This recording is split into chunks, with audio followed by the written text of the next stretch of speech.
പ്രിയപ്പെട്ട സുഹൃത്തുക്കളെ, ഏതാനും ദിവസങ്ങളായി കേരള കോൺഗ്രസ് മാണി ഗ്രൂപ്പിൽ വലിയൊരു തർക്കം നടന്നുകൊണ്ടിരിക്കുകയാണ്. ആ തർക്കം നടക്കുന്നത് ആ പാർട്ടിയുടെ ചെയർമാനും 50 വർഷക്കാലത്തിലധികം പാലാ നിയോജക മണ്ഡലത്തിൽ നിന്ന് MLA-യും മന്ത്രിയും കേരള കോൺഗ്രസ് മാണി ഗ്രൂപ്പിൻ്റെ അനിഷേധ്യ നേതാവും ആയിരുന്ന ശ്രീമാൻ K. മാണിയുടെ മകനും ഇപ്പോഴത്തെ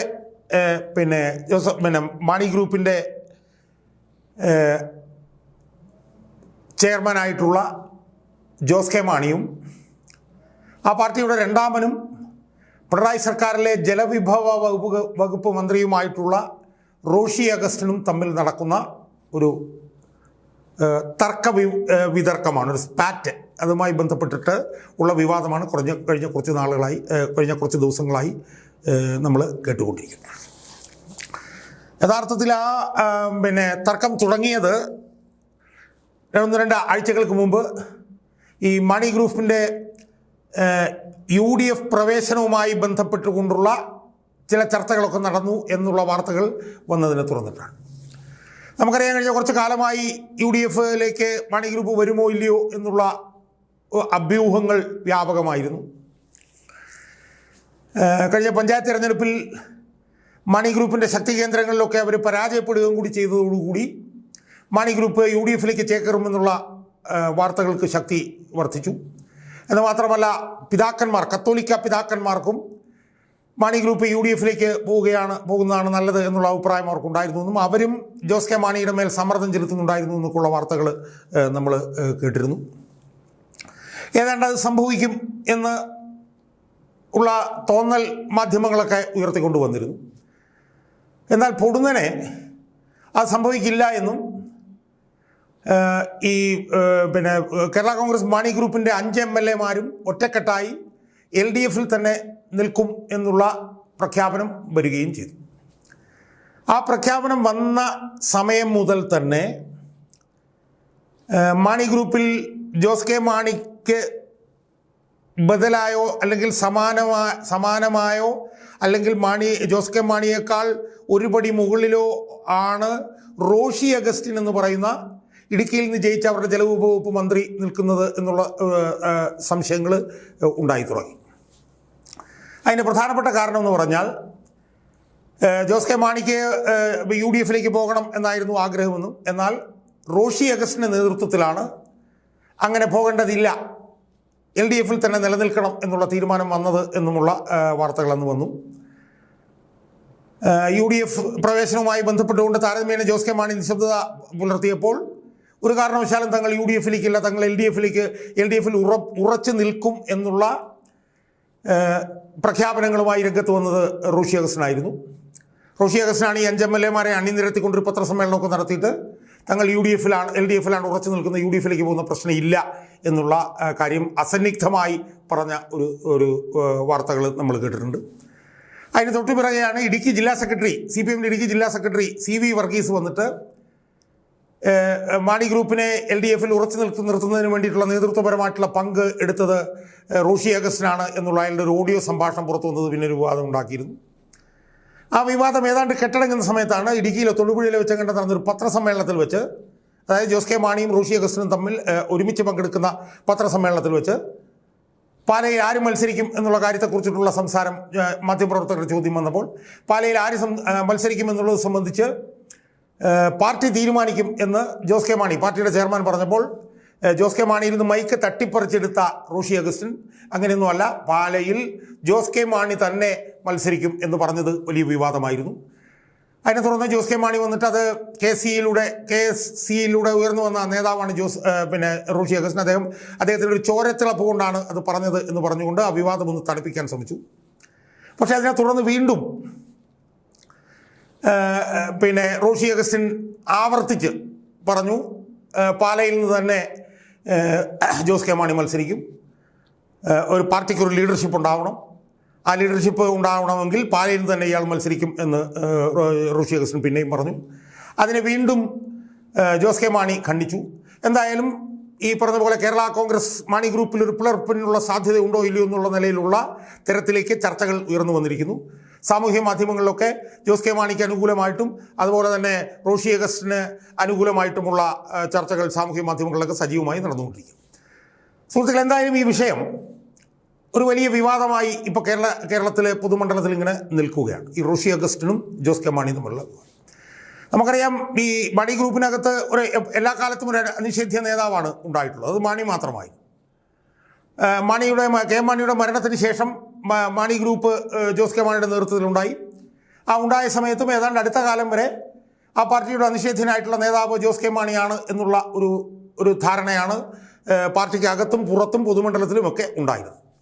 എന്നാൽ ഇപ്പോൾ ഈ 1-2 ആഴ്ചക്കാലമായി വിവാദങ്ങൾ ഇങ്ങനെ കൊടുമ്പിരി കൊണ്ടു നിൽക്കുന്ന ഈ പശ്ചാത്തലത്തിൽ മാണി ഗ്രൂപ്പിൽ ജോസ് കെ മാണിയേക്ക് മുകളിലേക്ക് റോഷി അഗസ്റ്റിൻ വന്നുവെന്നും റോഷി അഗസ്റ്റിനാണ് മാണി ഗ്രൂപ്പിലെ അനിഷേധ്യ നേതാവെന്നും ഒക്കെ ഉള്ള നിലയിലുള്ള ചർച്ചകൾ സജീവമായിട്ടുണ്ട്.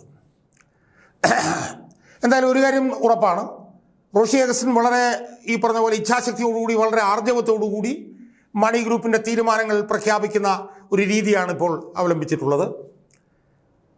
അതിൻ്റെ ഭാഗമായിട്ടാണ് ജോസ് കെ മാണി പാലയിൽ മത്സരിക്കുമെന്ന് അവരുടെ പാർട്ടി പോലും തീരുമാനിക്കുന്നതിന് മുമ്പ് നിരന്തരം റോഷി അഗസ്റ്റിൻ ഇങ്ങനെ പ്രഖ്യാപിച്ചുകൊണ്ടിരിക്കുന്നത്.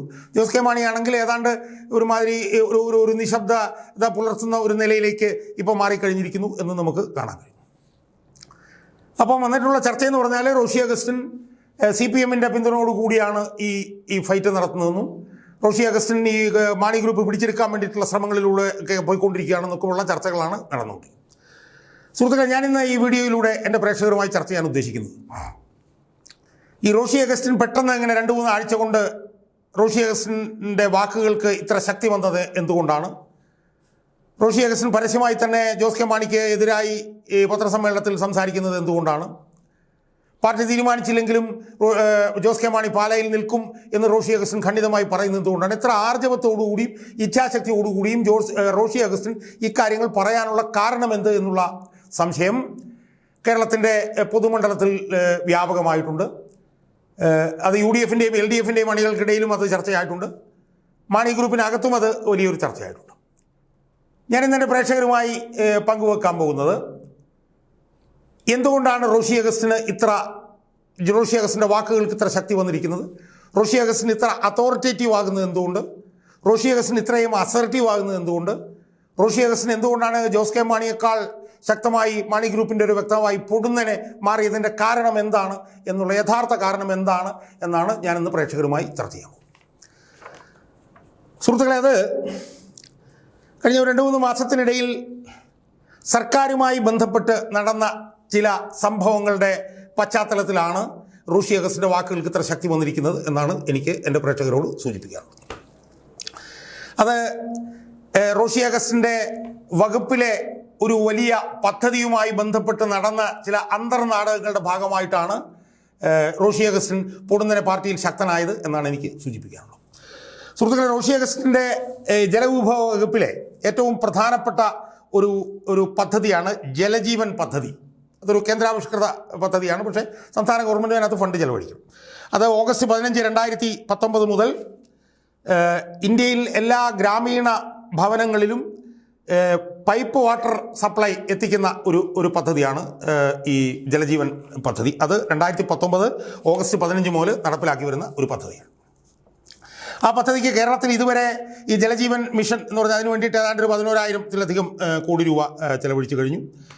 ഏതാണ്ട് 44,000 കോടി രൂപയുടെ ഭരണാനുമതി അതിനുവേണ്ടി നൽകിക്കഴിഞ്ഞു. അതിൽ സാങ്കേതികമായിട്ടുള്ള അനുമതി ഏതാണ്ട് 31,000 കോടി രൂപയുടെ പദ്ധതികൾക്ക് ലഭിച്ചിട്ടുണ്ട്. അതിൽ കേന്ദ്രത്തിൽ നിന്ന് ലഭിച്ചത് ഏതാണ്ട് 11,643.6 കോടി രൂപയാണ്. അപ്പം സംസ്ഥാന ഗവൺമെൻറ് ഇപ്പോൾ നേരിടുന്ന പ്രതിസന്ധി എന്താണെന്ന് പറഞ്ഞു കഴിഞ്ഞാൽ അതിന് മാച്ചിങ് ഗ്രാൻഡ്. ഇപ്പോൾ 11,000 കോടി കേന്ദ്രത്തിൽ നിന്ന് കിട്ടിയാൽ 11,000 കോടി സംസ്ഥാനവും കണ്ടുപിടിക്കണം. അത് കണ്ടുപിടിക്കാനായിട്ട് പറ്റുന്നില്ല. ഈ പദ്ധതി ഇപ്പോൾ തന്നെ നടപ്പിലാക്കാൻ തീരുമാനിച്ചിട്ടുള്ള പ്രോജക്റ്റുകൾക്കായി, ജലജീവൻ പദ്ധതിയുടെ പ്രോജക്റ്റുകൾക്കായി ഏതാണ്ട് 12,000 കോടി രൂപ വേണം. അപ്പോൾ ആ 12,000 കോടി രൂപ ഈ വേൾഡ് ബാങ്കിൽ നിന്നോ അല്ലെങ്കിൽ ഹഡ്കോയിൽ നിന്നോ അല്ലെങ്കിൽ LICയിൽ നിന്നോ അല്ലെങ്കിൽ നബാർഡിൽ നിന്നോ ഒക്കെ സംഘടിപ്പിച്ചുകൊണ്ട് കേരള വാട്ടർ അതോറിറ്റിയാണ് ഇതിൻ്റെ നടത്തിപ്പുകാർ, അവർക്ക് നൽകണം എന്ന് പറഞ്ഞുകൊണ്ട് കേരള വാട്ടർ അതോറിറ്റി, അതായത് റോഷി അഗസ്റ്റിൻ ഇപ്പോൾ നേതൃത്വം നൽകുന്ന ജലവിഭവ വകുപ്പ് 2023 മുതൽ ധനകാര്യ വകുപ്പിന് കത്ത് കൊടുത്തുകൊണ്ടിരിക്കുകയാണ്. അതായത് ആറോളം കത്തുകൾ ഇങ്ങനെ സാമ്പത്തിക സഹായം എടുക്കാൻ സഹായിക്കണം എന്ന് പറഞ്ഞുകൊണ്ട് 2023-25 ഇടയ്ക്ക് കേരള വാട്ടർ അതോറിറ്റി ധനകാര്യ വകുപ്പിന് കൊടുത്തിട്ടുണ്ട്. അപ്പോൾ അതിനൊന്നും ധനകാര്യ വകുപ്പ് അനുകൂലമായിട്ടുള്ള നിലപാടുകൾ എടുത്തിട്ടില്ല.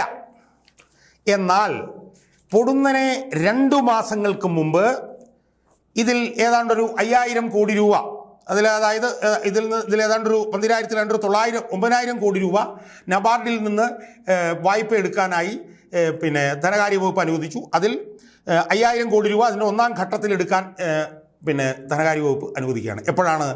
പഞ്ചായത്ത് തിരഞ്ഞെടുപ്പ് നടക്കുന്നതിന് 2 മാസം മുമ്പ്. അപ്പം 2023 മുതൽ 6 കത്തുകൾ അയച്ചിട്ടും നടക്കാതിരുന്നൊരു കാര്യം, ധനകാര്യ വകുപ്പ് അനുവദിക്കാതിരുന്നൊരു കാര്യം, ജലജീവൻ മിഷന് വേണ്ടിയിട്ട് നബാർഡിൽ നിന്ന് 9,000 കോടി രൂപ കേരള വാട്ടർ അതോറിറ്റി എടുക്കാൻ വേണ്ടിയിട്ടുള്ള അനുവാദം ധനകാര്യ വകുപ്പ് പൊടുന്നനെ പഞ്ചായത്ത് തിരഞ്ഞെടുപ്പിന് 2 മാസം മുമ്പ് നൽകുകയാണ്. കൃത്യമായി പറഞ്ഞാൽ അതിനെ തുടർന്നുള്ള ക്യാബിനറ്റ് തീരുമാനം വന്നത് 9/9/2025 9/11/2025 പഞ്ചായത്ത് തിരഞ്ഞെടുപ്പ് നടക്കുന്നത്. അപ്പോൾ ഏതാണ്ടൊരു 5000 കോടി രൂപ വായ്പ എടുക്കാൻ, നബാർഡിൽ നിന്ന് വായ്പ എടുക്കാൻ ധനകാര്യ വകുപ്പ് പഞ്ചായത്ത് തിരഞ്ഞെടുപ്പിന് 2 മാസം മുമ്പ് അനുവദിക്കുന്നു. അപ്പോൾ ഇനി ഇതുമായി ബന്ധപ്പെട്ടുകൊണ്ട് വേറെ ചില കാര്യങ്ങളാണ് എനിക്ക് സൂചിപ്പിക്കാനുള്ളത്. അപ്പോൾ ഈ 5000 കോടി രൂപ കിട്ടുന്നു എന്ന് പറയുമ്പോൾ ജലജീവൻ പദ്ധതി നടപ്പിലാക്കുന്ന കോൺട്രാക്ടർമാരുണ്ട്. അപ്പോൾ ഈ 5000 കോടി രൂപ കിട്ടുന്നു എന്ന് പറയുന്ന ഘട്ടം വന്നപ്പോൾ 5000 രൂപ കോൺട്രാക്ടർമാർക്ക് ലഭിക്കും എന്ന് വന്നപ്പോൾ ആ കോൺട്രാക്ടർമാരിൽ നിന്ന് റോഷി അഗസ്റ്റിൻ്റെ നേതൃത്വത്തിൽ കേരള കോൺഗ്രസ് പാർട്ടിയുടെ തദ്ദേശ ഭരണ തെരഞ്ഞെടുപ്പ് ചിലവ് കണ്ടുപിടിക്കാനുള്ള ചർച്ചയും അനധികൃതമായി നടക്കാൻ തുടങ്ങി. കാരണം ഇത് 5000 കോടി രൂപ ഇത് നടപ്പിലാക്കുന്നതുമായി ബന്ധപ്പെട്ട് കോൺട്രാക്ടർമാർക്ക് ഒരുപാട് കാലമായിട്ട് കിടന്ന കുടിശ്ശികയാണല്ലോ. അപ്പോൾ ഈ നബാർഡിൽ നിന്ന് വായ്പ എടുക്കുമ്പോൾ കിട്ടുന്ന ഈ പണം കോൺട്രാക്ടർമാർക്ക് ലഭിക്കുമെന്ന് വന്നപ്പോൾ അതിൽ നിന്ന് കേരള കോൺഗ്രസ് എമ്മിന് പഞ്ചായത്ത് തിരഞ്ഞെടുപ്പിൽ എത്ര കിട്ടും എന്നുള്ള നിലയിലുള്ള ചർച്ചകൾ നടക്കാൻ തുടങ്ങി. ഇതിൻ്റെ പ്രാരംഭ ചർച്ചകൾ റോഷി അഗസ്റ്റിൻ എന്ന് പറഞ്ഞ മന്ത്രിയുടെ നേതൃത്വത്തിൽ കുടിശ്ശികകൾ കിട്ടാനുള്ള കോൺട്രാക്ടർമാരുമായിട്ട് നടത്തുകയും 5000 കോടി രൂപയോളം വരുന്ന കുടിശ്ശികയ്ക്ക് തുല്യമായ വായ്പ എടുക്കാൻ വേണ്ടിയിട്ട് തീരുമാനമായതിനെ തുടർന്ന് കുടിശ്ശികകൾ കിട്ടാനുള്ള കോൺട്രാക്ടർമാരുമായി റോഷി അഗസ്റ്റിൻ ചർച്ചകൾ നടത്തി എന്നാണ് കിട്ടുന്ന വിവരം. ഈ വരുന്ന 5000 കോടി രൂപയ്ക്ക് തുല്യമായി അപ്പം നമ്മൾ മനസ്സിലാക്കേണ്ടത് എന്താണ്? നമ്മൾ മനസ്സിലാക്കേണ്ടത് ഈ തുക കിട്ടുന്നതിന് CPM ധനകാര്യ വകുപ്പും തടസ്സമായിരുന്നല്ലോ. ആ തടസ്സമാണ് ഞാൻ പറഞ്ഞതുപോലെ പഞ്ചായത്ത് തിരഞ്ഞെടുപ്പിന് 2 മാസം മുമ്പ് രാഷ്ട്രീയ തലത്തിൽ പരിഹരിക്കുകയും റോഷി അഗസ്റ്റിൻ്റെ വകുപ്പിന് 5000 കോടി രൂപ കിട്ടാനുള്ള സാഹചര്യം ഉണ്ടാകുകയും ചെയ്തു.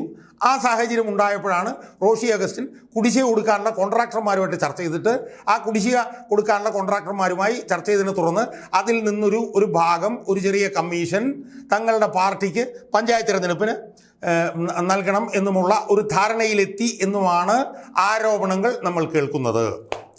ഇതിൻ്റെ കമ്മീഷനായി ഈ 5000 കോടി രൂപ ഈ കുടിശ്ശികയുള്ള കോൺട്രാക്ടർമാർക്ക് കൊടുക്കുമ്പോൾ അതിന് പകരം കമ്മീഷനായിട്ട് ഏതാണ്ട് ഒരു 250 കോടി രൂപ റോഷി അഗസ്റ്റിൻ്റെ പാർട്ടിക്ക് റോഷി അഗസ്റ്റിൻ്റെ നേതൃത്വത്തിൽ കണ്ടെത്താൻ തീരുമാനമായി എന്നും ആരോപണം ഉയർന്നിട്ടുണ്ട്. കോൺട്രാക്ടർമാർ പണം മുൻകൂറായി പാർട്ടിക്ക് നൽകുകയും, അതായത് കേരള കോൺഗ്രസ് പാർട്ടിക്ക് നൽകുകയും പണം നൽകുന്ന കോൺട്രാക്ടർമാർക്ക് കുടിശ്ശികയായ 5000 കോടിയിൽ നിന്ന് പണം അനുവദിച്ച് കൊടുക്കുകയും ചെയ്യുന്ന പ്രക്രിയയാണ് ഇതിൻ്റെ ഭാഗമായിട്ട് നടന്നിട്ടുള്ളത്. അപ്പോൾ സംഭവം എന്താ? സംഭവം എന്ന് പറയുന്നത് ഈ ജലജീവൻ പദ്ധതി നടപ്പിലാക്കുന്നതിന് 4-5 വർഷക്കാലമായി വാട്ടർ അതോറിറ്റി ധനകാര്യ വകുപ്പിന് കത്തെഴുതിയിരുന്നെങ്കിലും ധനകാര്യ വകുപ്പ് സമ്മതിച്ചിരുന്നില്ല. അത് 2025 9-ാം മാസത്തിൽ സമ്മതിക്കുന്നു. അതിൻ്റെ ഭാഗമായി 9000 കോടി എടുക്കാൻ നബാർഡിന് എടുക്കാൻ സമ്മതിക്കുന്നു. അതിലൊരു 5000 കോടി രൂപ ആദ്യത്തെ ഘട്ടമായിട്ട് എടുക്കാൻ സമ്മതിക്കുന്നു. അതെടുക്കാൻ തീരുമാനമായതിനെ തുടർന്ന് ഈ പദ്ധതി നടപ്പിലാക്കുന്ന കോൺട്രാക്ടർമാർക്ക് കുടിശ്ശികയുള്ള കോൺട്രാക്ടർമാർ ആരാണെന്ന് കണ്ട് അവരോട് റോഷി അഗസ്റ്റിൻ സംസാരിക്കുകയും അവർക്ക് കിട്ടാൻ പോകുന്ന ഈ കുടിശ്ശികയുടെ ഒരു ഭാഗം പഞ്ചായത്ത് തിരഞ്ഞെടുപ്പിൽ റോഷി അഗസ്റ്റിൻ്റെ പാർട്ടിക്ക് തിരഞ്ഞെടുപ്പ് ചെലവിന് കമ്മീഷനായിട്ട് കൊടുക്കാനായിട്ട് തീരുമാനിക്കുകയും കുടിശ്ശിക കൂടുതലുള്ള കോൺട്രാക്ടർമാരിൽ നിന്ന് ഈ പണം കിട്ടാൻ വേണ്ടിയിട്ടുള്ള തീരുമാനമെടുക്കുകയും ആ തീരുമാനത്തിൻ്റെ ഭാഗമായി ആ പണം അവരെ പാർട്ടിക്ക് കൊടുക്കുന്നതിന് മറുപടിയായി അവർക്ക് കൊടുക്കാനുള്ള കുടിശ്ശിക റിലീസ് ചെയ്യാനും റോഷി അഗസ്റ്റിൻ്റെ നേതൃത്വത്തിൽ ചർച്ച ചെയ്ത് തീരുമാനമായി എന്നാണ് നമുക്ക് മനസ്സിലാക്കാൻ കഴിയുന്നത്. അപ്പോൾ ഇതിന് ഈ ഒരു ഇടപാടിന് നേതൃത്വം കൊടുത്തത് റോഷി അഗസ്റ്റിനാണ്. അപ്പോൾ അതാണ് റോഷി അഗസ്റ്റിന് കിട്ടിയിട്ടുള്ള ഒരു ശക്തി, റോഷി അഗസ്റ്റിൻ്റെ ഊർജം അതാണ്. കേരള കോൺഗ്രസ് പാർട്ടിയുടെ തെരഞ്ഞെടുപ്പ് ചെലവിന് ആവശ്യമായിട്ടുള്ള പണം കണ്ടെത്താൻ സഹായിച്ച ആൾ താനാണ് എന്നുള്ള ഒരു ശക്തിയാണ് റോഷി അഗസ്റ്റിന് കിട്ടിയിരിക്കുന്നത് എന്നാണ് ബന്ധപ്പെട്ട കേന്ദ്രങ്ങളിൽ നിന്ന് നമുക്ക് അറിയാൻ കഴിഞ്ഞിരിക്കുന്നത്. ഇത് ഒരു ആരോപണം എന്നുള്ള നിലയിലാണെങ്കിൽ പോലും ഇതിനൊരു ഒരു സാധുത കാണുന്നുണ്ട് എന്നാണ് നമുക്ക് മനസ്സിലാക്കാൻ കഴിയുന്നത്. ഞാൻ എൻ്റെതായിട്ട് പറയുന്നതല്ല, എനിക്ക് കിട്ടിയ വിവരങ്ങളിൽ നിന്നാണ് ഞാനത് മനസ്സിലാക്കാൻ കഴിയുന്നത്. അപ്പോൾ അതുകൊണ്ട് തന്നെ റോഷി അഗസ്റ്റിന് ഇത്രയും കൂടുതൽ ശക്തി ഈ കേരള കോൺഗ്രസ് പാർട്ടിയുടെ കാര്യങ്ങൾ പറയാനായിട്ട് വരുമ്പോൾ ഉണ്ടാകുന്നത് ഈ പണമിടപാട് കൊണ്ടാണ് എന്നാണ് നമുക്ക് മനസ്സിലാക്കാൻ കഴിയുന്നത്. എന്തായാലും ഇങ്ങനെ പണമിടപാട് നടന്നിട്ടുണ്ടോ എന്നുള്ള സംശയം ഉയർത്തിക്കൊണ്ട് എൻഫോഴ്സ്മെൻറ്റ് ഡയറക്ടറേറ്റിന് ഒരു കത്ത് പൊതുപ്രവർത്തകൻ എന്നുള്ള നിലയിൽ ഞാൻ കൊടുക്കുന്നതിനെ കുറിച്ചിട്ട് ഗൗരവമായി ആലോചിക്കുകയാണ് ഞാൻ എന്നുകൂടി എനിക്ക് സൂചിപ്പിക്കാനുണ്ട്. എന്തായാലും ഇതാണ് റോഷി അഗസ്റ്റിന് കിട്ടിയിട്ടുള്ള, റോഷി അഗസ്റ്റിൻ്റെ വാക്കുകൾക്കും റോഷി അഗസ്റ്റിൻ്റെ നിലപാടുകൾക്കും ഇത്രയേറെ ശക്തി ഉണ്ടാവാനുള്ള യഥാർത്ഥ കാരണം ഇതാണ് എന്നാണ് നമുക്ക് അറിയാൻ കഴിയുന്നത്. ഞാൻ എൻ്റെതായിട്ട് പറയുന്നതല്ല, എനിക്ക് അറിയാൻ കഴിയുന്നത്. എന്തായാലും ഇതിനകത്ത് കൂടുതൽ വസ്തുതകൾ ഉണ്ട്. അതിൻ്റെ അടിസ്ഥാനത്തിൽ എൻഫോഴ്സ്മെൻറ്റ് ഡയറക്ടറേറ്റിന് ഒരു കത്ത് കൊടുക്കുന്ന കാര്യം ഇതുമായി ബന്ധപ്പെട്ട് ഞാൻ ആലോചിച്ചുകൊണ്ട് ഇരിക്കുകയാണ്.